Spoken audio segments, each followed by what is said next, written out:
Hello and welcome to my channel. I'm going to talk to you today about changing a string on a stringed instrument. And these are the string instruments in an orchestra.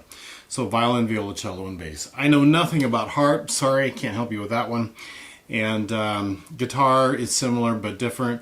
And the string bass is different in the sense that it has mechanical pegs and not friction pegs. So in terms of winding it around the peg, it's going to be the same, but in terms of like pushing in and turning, all the stuff I'm about to talk to you about, don't need to worry about that, okay? Alright, so I want to go, this is a viola, I'm going to go from the very beginning to the end and show you what that looks like.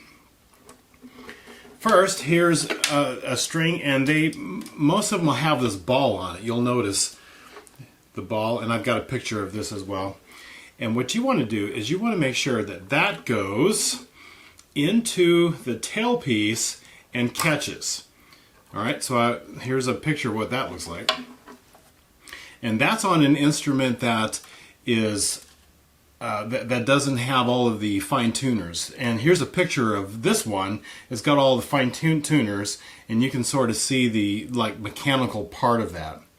But like my violin, a lot only have a fine tuner on the E string, and they don't have them on the other strings. But this one has a fine tuner on all of the strings.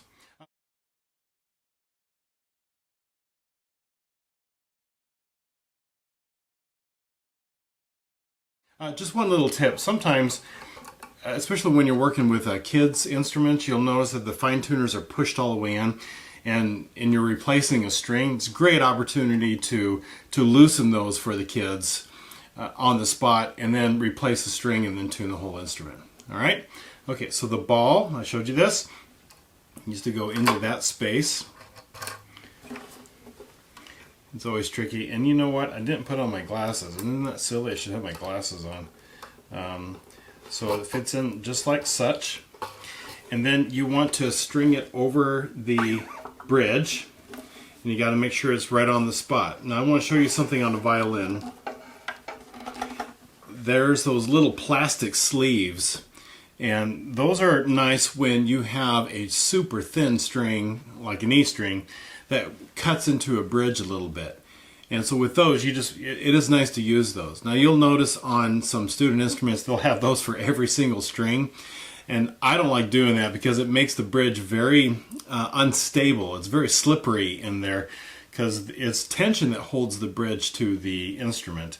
But I do like using it on the E string on my personal violin. That's what you're looking at, and on the E string. All right, so we need to put the string there. Now I'm working on the D string, so I've got it there. I've loosened this, and I'm going to wrap this all the way around. And I want to put it in the right groove on the nut. And I want to talk about that for just a minute. Some people, that nut is kind of worn away a little bit too, and they'll like to take a pencil and they'll rub a pencil in there just to put a little graphite, because the graphite kind of acts like a lubricant on a pencil. So that's one thing that you can do. But just important that you just notice that is that nut catching the string and actually breaking the string prematurely or not. It's an important thing to kind of notice. Okay, so it wraps over the nut, and then it goes into the actual peg. So here is what it looks like when it's all done, and I want you to notice something. I have to put it in such a way, the string in such a way that on the A and the D side, or violin, the E and the A side, so that I string it, and then when I wind it up, I want to wind it up towards the wall of the peg box. Now if I got something fancy that I made, I'm going to show this to you because it'll make a little bit more sense. But I just want to point out for right now, that's what I'm doing. So on my made up toy, I want to pretend that I'm working on the D string. Okay?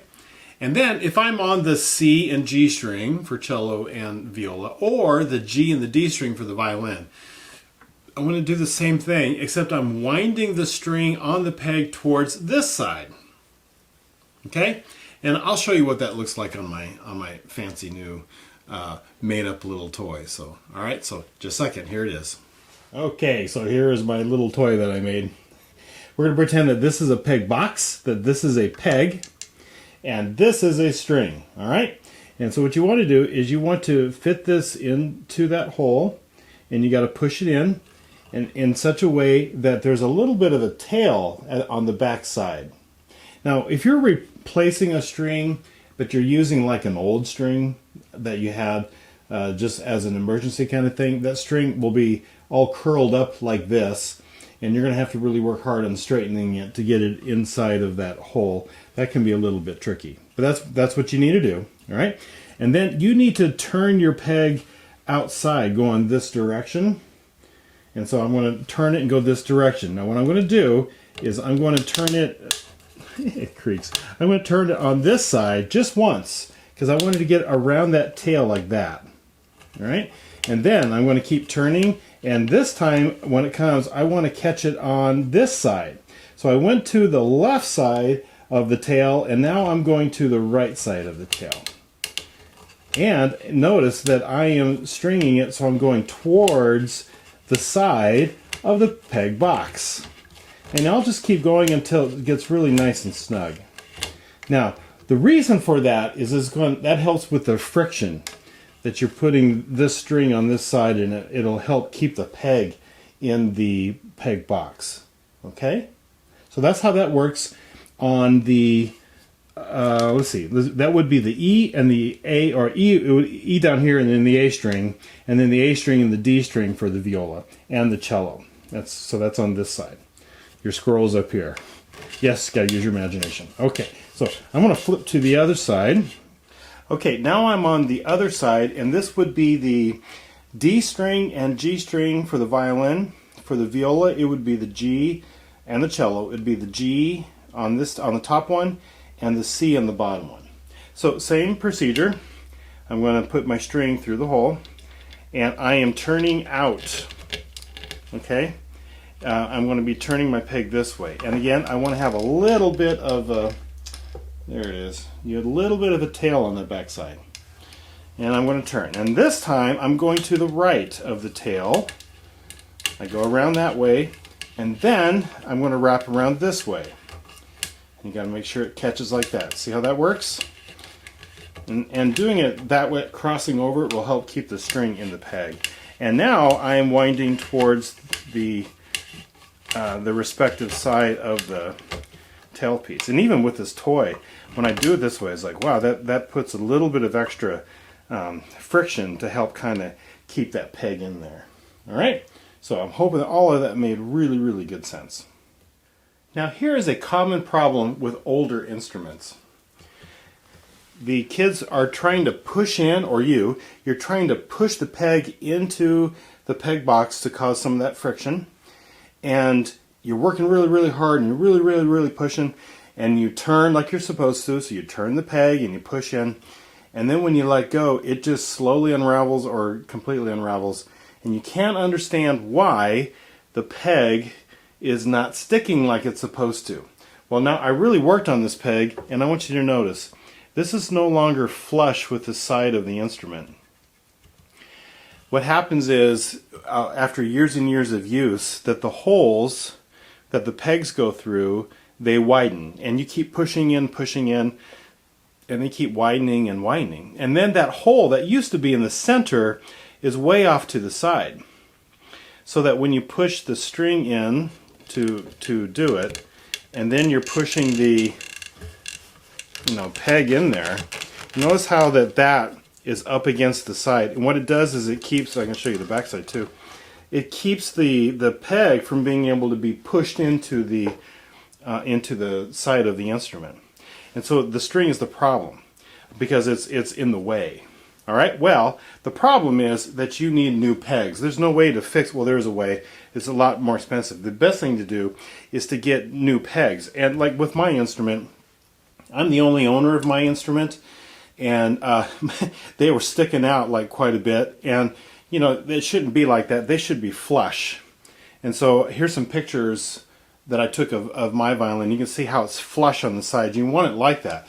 But when you're working on a kid who brings grandpa's violin from 1907, and the whole and it's really pushed in, and they can't understand why the strings don't stay, that is constantly unraveling. Well, it's because this hole is bumped up against there, and they really need new strings. Sorry, they need new pegs so that it'll be flush, and then that hole will be back out in the center, and they're able to string up their instrument again. Okay, so now that I showed that to you, I've got my viola D string that I was working on. I showed you how I put it into the tailpiece down here, and I brought it up here. I got it started so that you won't watch me fussing with that, because this is a U string, so it's all curled and a little bit hard to get in the hole there.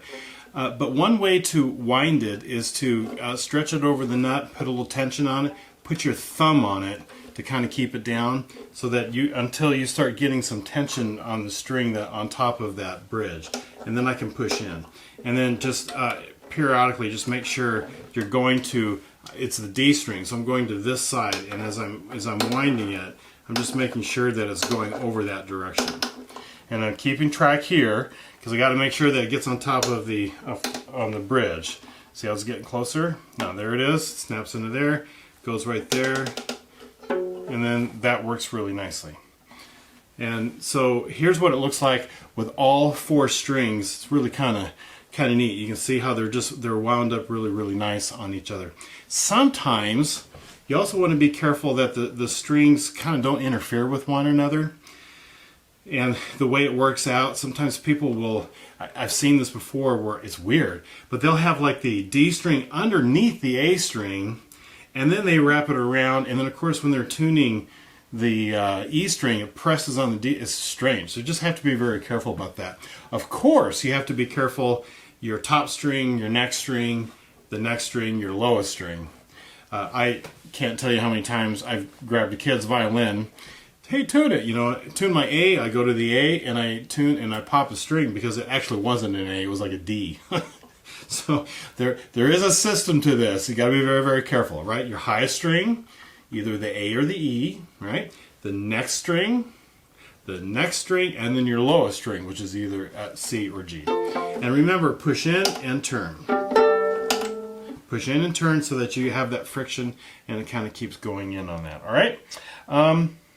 I think that's about it. So, can be tricky. Here's a great little meme. I'll show this to you. Tuning an instrument, or working on I think it says the E string. You're looking at it. So, it's here's one way of doing it, but it feels like, you know, you're trying to like disarm a bomb, and I understand that.